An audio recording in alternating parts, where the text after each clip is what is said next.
Lolo Enki TV.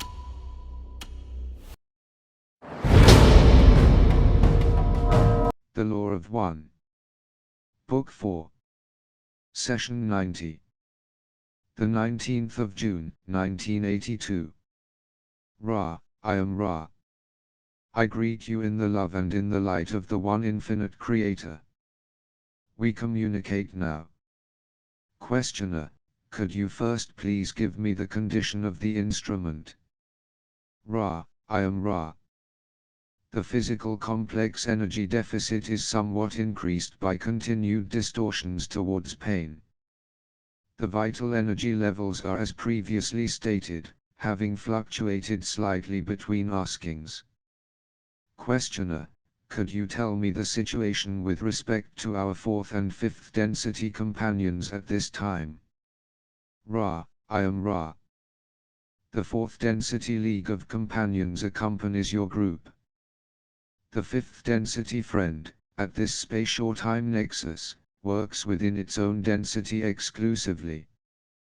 Questioner, by what means do these particular fourth density entities get from their origin to our position? Ra, I am Ra. The mechanism of calling has been previously explored. When a distortion which may be negatively connotated is effected, this calling occurs. In addition, the light of which we have spoken, emanating from attempts to be of service to others in a fairly clear and lucid sense, is another type of calling in that it represents that which requires balance by temptation. Thirdly, there have been certain avenues into the mind or body spirit complexes of this group which have been made available by your fifth density friend. Questioner, actually, the question that I intended was how do they get here? By what means of moving do they get here? Ra, I am Ra.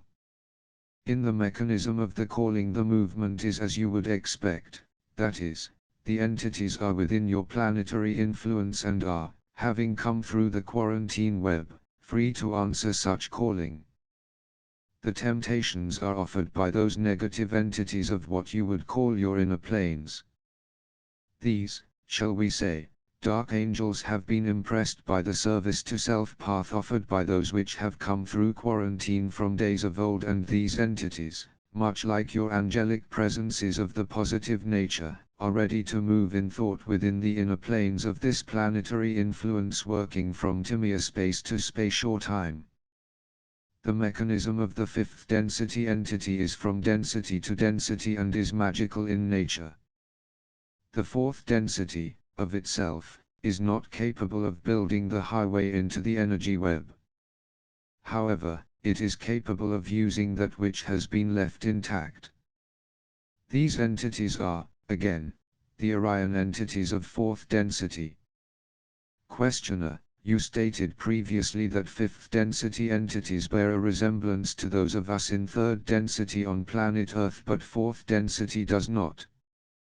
Could you describe the fourth density entities and tell me why they do not resemble us? Ra, I am Ra. The description must be baited under the law of confusion. The cause for a variety of so-called physical vehicles is the remaining variety of heritages from second density physical vehicular forms. The process of what you call physical evolution continues to hold sway into fourth density. Only when the ways of wisdom have begun to refine the power of what you may loosely call thought is the form of the physical complex manifestation more nearly under the direction of the consciousness.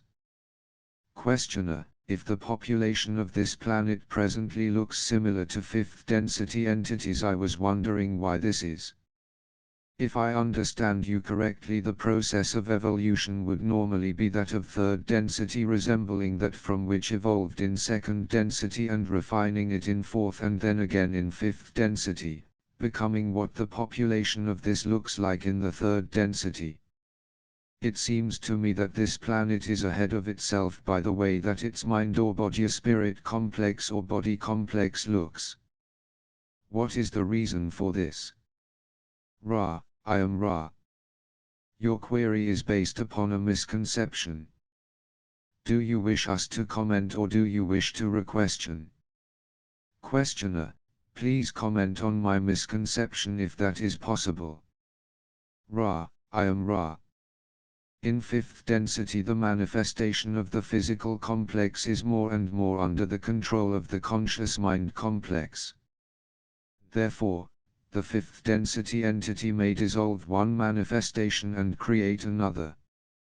Consequently, the choice of a fifth density entity or complex of entities wishing to communicate with your peoples would be to resemble your people's physical complex, chemical, yellow ray vehicles. Questioner, I see. Very roughly, if you were to move a third density entity from some other planet to this planet, what percentage of all of those within the knowledge of Ra would look enough like entities of Earth so that they would go unnoticed in a crowd? Ra, I am Ra. Perhaps 5%. Questioner, then there is an extreme variation in the form of the physical vehicle in third density in the universe. I assume that this is also true of fourth density. Is this correct? Ra, I am Ra. This is so. We remind you that it is a great theoretical distance between demanding that the creatures of an infinite creation be unnoticeably similar to oneself and observing those signs which may be called human, which denote the third density characteristics of self-consciousness, the grouping into pairs, societal groups, and races, and the further characteristic means of using self-consciousness to refine and search for the meaning of the milieu. Questioner, within Ra's knowledge of the third density physical forms, what percentage would be similar enough to this planet's physical forms that we would assume the entities to be human even though they were a bit different? This would have to be very rough because of my definitions being very rough. Ra, I am Ra. This percentage is still small, perhaps 13 to 15% due to the capabilities of various second density life forms to carry out each necessary function for third density work. Thusly to be observed would be behavior indicating self-consciousness and purposeful interaction with a sentient ambience about the entity rather than those characteristics which familiarly connote to your peoples the humanity of your third density form.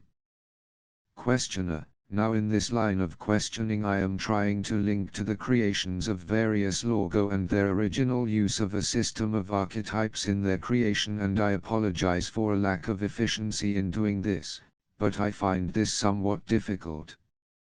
For this particular logos in the beginning, prior to its creation of the first density, did the archetypical system which it had chosen include the forms that would evolve in third density, or was this related to the archetypical concept at all?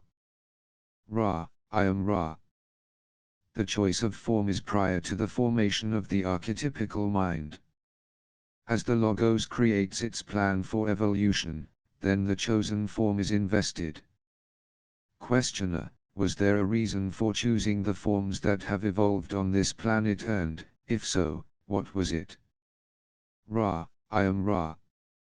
We are not entirely sure why our logos and several neighboring logo of approximately the same space or time of flowering chose the bipedal, erect form of the second density apes to invest. It has been our supposition, which we share with you as long as you are aware that this is mere opinion, that our logos was interested in, shall we say, further intensifying the veiling process by offering to the third density form the near complete probability for the development of speech, taking complete precedence over concept communication or telepathy. We also have the supposition that the so-called opposable thumb was looked upon as an excellent means of intensifying the veiling process, so that rather than rediscovering the powers of the mind, the third density entity would, by the form of its physical manifestation, be drawn to the making, holding, and using of physical tools. Questioner, I will guess that the system of archetypes then was devised to further extend these particular principles. Is this correct? Ra, I am Ra. The phrasing is faulty. However, It is correct that the images of the archetypical mind are the children of the third density physical manifestations of form of the logos which has created the particular evolutionary opportunity.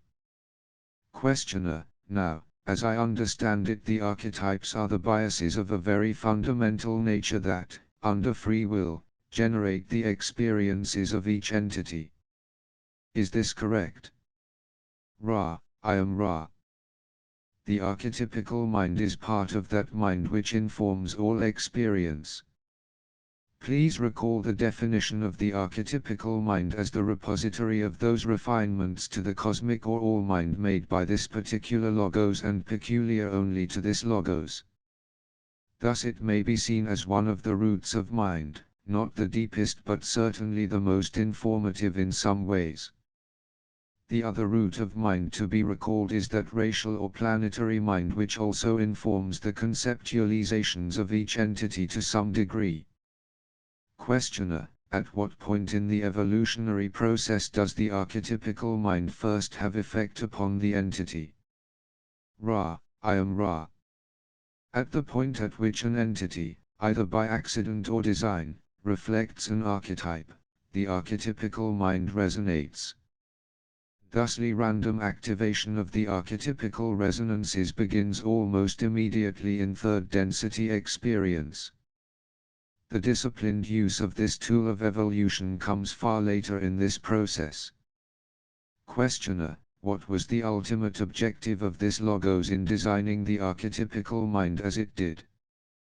Ra: I am Ra. Each logos desires to create a more eloquent expression of experience of the creator by the creator. The archetypical mind is intended to heighten this ability to express the creator in patterns more like the fanned peacock's tail, each facet of the creator vivid, upright, and shining with articulated beauty. Questioner: is Ra familiar with the archetypical mind of some other logos that is not the same as the one we experience? Ra: I am Ra. There are entities of Ra which have served as far wanderers to those of another logos. The experience has been one which staggers the intellectual and intuitive capacities, for each logos sets up an experiment enough at variance from all others that the subtleties of the archetypical mind of another logos are most murky to the resonating mind, body, and spirit complexes of this logos. Questioner: there seems to have been created by this logos, to me anyway, a large percentage of entities whose distortion was towards warfare. There have been the Maldek and Mars experiences and now Earth. It seems that Venus was the exception to what we could almost call the rule of warfare. Is this correct, and was this envisioned and planned into the construction of the archetypical mind, possibly not with respect to warfare as we have experienced it but as to the extreme action of polarization in consciousness? Ra: I am Ra. It is correct that the logos designed its experiment to attempt to achieve the greatest possible opportunities for polarization in third density. It is incorrect that warfare of the types specific to your experiences was planned by the logos. This form of expression of hostility is an interesting result which is apparently concomitant with the tool-making ability. The choice of the logos to use the life form with the grasping thumb is the decision to which this type of warfare may be traced. Questioner: then did our logos hope to see generated a positive and negative harvest from each density up to the sixth, starting with the third, as being the most efficient form of generating experience known to it at the time of its construction of this system of evolution? Ra: I am Ra. Yes. Questioner: then built into the basis for the archetypes is possibly the mechanism for creating the polarization in consciousness for service to others and service to self. Is this, in fact, true? Ra: I am Ra. Yes. You will notice the many inborn biases which hint to the possibility of one path's being more efficient than the other. This was the design of the logos. Questioner: then what you are saying is that once the path is recognized, either the positive or the negative polarized entity can find hints along his path as to the efficiency of that path. Is this correct? Ra, I am Ra. That which you say is correct upon its own merits, but is not a repetition of our statement. Our suggestion was that within the experimental nexus of each entity within its second density environment and within the roots of mind there were placed biases indicating to the watchful eye the more efficient of the two paths. Let us say, for want of a more precise adjective, that this logos has a bias towards kindness. Questioner: then you say that the more efficient of the two paths was suggested in a subliminal way to second density to be the service to others path. Am I correct? Ra, I am Ra. We did not state which was the more efficient path. However, you are correct in your assumption, as you are aware from having examined each path in some detail in previous querying. Questioner: could this be the reason for the greater positive harvest? I suspect that it isn't, but would there be logo that have greater negative percentage harvests because of this type of biasing? Ra, I am Ra. No. There have been logo with greater percentages of negative harvests. However, the biasing mechanisms cannot change the requirements for achieving harvestability either in the positive or in the negative sense. There are logo which have offered a neutral background against which to polarize. This logos chose not to do so but instead to allow more of the love and light of the infinite creator to be both inwardly and outwardly visible and available to the sensations and conceptualizations of mind or body or spirit complexes undergoing its care in experimenting. Questioner: were there any other circumstances, biases, consequences, or plans set up by the logos other than those we have discussed for the evolution of its parts through the densities? Ra, I am Ra. Yes. Questioner: what were these? Ra, I am Ra. One more, that is, the permeability of the densities so that there may be communication from density to density and from plane to plane or subdensity to subdensity. Questioner: then as I see the plan for the evolution by this logos, it was planned to create as vivid an experience as possible but also one which was somewhat informed with respect to the infinite creator and able to accelerate the progress as a function of will because of the permeability of densities. Have I covered accurately the general plan of this logos with respect to its evolution? Ra, I am Ra.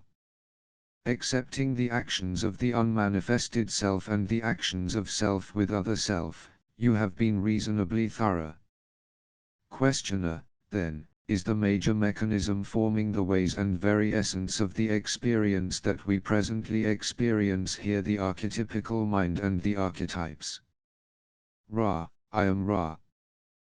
These resources are a part of that which you refer to. Questioner: what I am really asking is what percentage of a part, roughly, are these responsible for? Ra, I am Ra. We ask once again that you consider that the archetypical mind is a part of the deep mind. There are several portions to this mind. The mind may serve as a resource. To call the archetypical mind the foundation of experience is to oversimplify the activities of the mind or body or spirit complex. To work with your query as to percentages is, therefore, enough misleading in any form of direct answer that we would ask that you re-question. Questioner: that's okay. I don't think that was too good a question anyway. When Ra initially planned for helping the Egyptians with their evolution, what was the primary concept, and also secondary and tertiary if you can name those, that Ra wished to impart to the Egyptians? In other words, what was Ra's training plan or schedule for making the Egyptians aware of what was necessary for their evolution? Ra, I am Ra. We came to your peoples to enunciate the law of one. We wished to impress upon those who wished to learn of unity that in unity all paradoxes are resolved, all that is broken is healed, all that is forgotten is brought to light. We had no teaching plan, as you have called it, in that our intention when we walked among your peoples was to manifest that which was requested by those learners or teachers to which we had come. We are aware that this particular line of querying, that is, the nature and architecture of the archetypical mind, has caused the questioner to attempt, to its own mind unsuccessfully, to determine the relative importance of these concepts. We cannot learn or teach for any, nor would we take this opportunity from the questioner. However, we shall comment. The adept has already worked much, not only within the red, orange, yellow, and green energy centers but also in the opening of blue and indigo. Up through this point the archetypes function as the great base or plinth of a builded structure or statue, keeping the mind complex viable, level, and available as a resource whenever it may be evoked. There is a point at which the adept takes up its work. This is the point at which a clear and conscious consideration of the archetypical mind is useful. Questioner: I have an observation on archetype number 1 made by name, and I request comment on it by Ra. I will read it. The matrix of the mind is the conscious mind and is sustained by the power of the spirit as symbolized by the star which flows to it through the subconscious mind. It contains the will which is signified by the scepter of power in the magician's hand. All of creation is made through the power of the will directed by the conscious mind of the magician, and the bird in the cage represents the illusion in which the self seems trapped. The magician represents maleness or the radiance of being manifested as the creation through which each entity moves. Ra, I am Ra. As this instrument is becoming somewhat weary, we shall not begin this considerable discussion. We would request that this series of observations be repeated at the outset of the next working. We would suggest that each concept be discussed separately or, if appropriate, a pair of concepts be related one to the other within the concept complex. This is slow work but shall make the eventual building of the concept complexes more smoothly accomplished. Were we to have answered the observations as read by you at this space or time, as much space or time would have been given to the untangling of various concepts as to the building up of what were very thoughtful perceptions. May we ask if there are any brief queries at this time? Questioner: is there anything that we can do to make the instrument more comfortable or to improve the contact? Ra, I am Ra. It is well that the appliances for the arms were placed upon the instrument. We ask that continued vigilance be accorded these distortions which are, if anything, more distorted towards disease than at our previous cautionary statement. All is well, my friends, you are conscientious and faithful in your alignments. We appreciate your fastidiousness. I am Ra. I leave you now, rejoicing merrily in the love and the light of the one infinite Creator. Go forth, then, rejoicing in the power and in the peace of the one infinite Creator. Adonai.